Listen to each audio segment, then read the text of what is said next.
تو سیدنا صدیق اکبر رضی اللہ تعالیٰ عنہ ہمارا یہ عقیدہ ہے افضل البشر بعد الانبیاء بالتحقیق جو ہے وہ سیدنا صدیق اکبر رضی اللہ تعالیٰ عنہ کے ذات ہے۔ حضرت جبیر بن مطعم رضی اللہ تعالیٰ عنہ فرماتے ہیں کہ جب اللہ نے نبی پاک علیہ السلام کو مبعوث فرمایا اور نبی پاک علیہ السلام کی نبوت جو ہے وہ ظاہر ہو گئی تو میں ملک شام میں گیا۔ آپ رضی اللہ تعالیٰ عنہ تجارت کرتے تھے، کہتے ہیں کہ میں تجارت کی غرض سے جب ملک شام گیا تو وہاں پر مجھے کچھ عیسائی ملے، عیسائیوں کی ایک جماعت مجھے ملی۔ انہوں نے مجھ سے کہا کہ تم اہل حرم ہو؟ میں نے کہا ہاں۔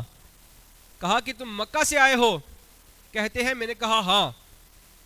تو حضرت جبیر بن مطعم رضی اللہ تعالیٰ عنہ فرماتے ہیں کہ وہ عیسائیوں کا جو وہ گروہ تھا وہ مجھے پکڑ کر ایک بت خانے میں لے گیا، ایک جگہ لے گئے۔ تو انہوں نے مجھے نبی پاک علیہ السلام کی تصویر دکھائی، کہا کہ یہ جنہوں نے نبوت کا اعلان کیا یہ وہ تو نہیں؟ کہتے ہیں میں نے دیکھتے ساتھ کہا کہ خدا کی قسم یہ وہی نبی آخر الزماں ہیں، یہ وہی نبی آخر الزماں ہیں۔ کہتے ہیں کہ پھر ان میں سے ایک بہت بڑا کتابی، بہت بڑا عیسائی، وہ مجھے لے کر اپنے گھر میں لے گیا۔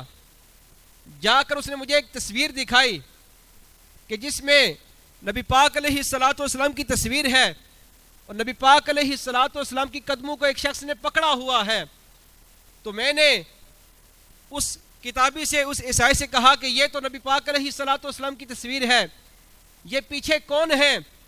تو اس کتابی نے، اس عیسائی نے مجھے کہا کہ دنیا میں جتنے بھی نبی آئے ہیں ان کے بعد ان کے پیچھے کوئی نہ کوئی نبی آیا ہے، یہ جو نبی جنہوں نے نبوت کا اعلان کیا ہے یہ نبی آخر الزماں ہے۔ اس نے کہا خدا کی قسم یہ جن کے تصویر تو نے پیچھے دیکھی ہے، جنہوں نے نبی پاک علیہ السلام کا قدم پکڑا ہوا ہے، یہ کوئی نبی نہیں بلکہ یہ صدیق اکبر ہیں جنہوں نے سرکار کا قدم پکڑا ہوا ہے۔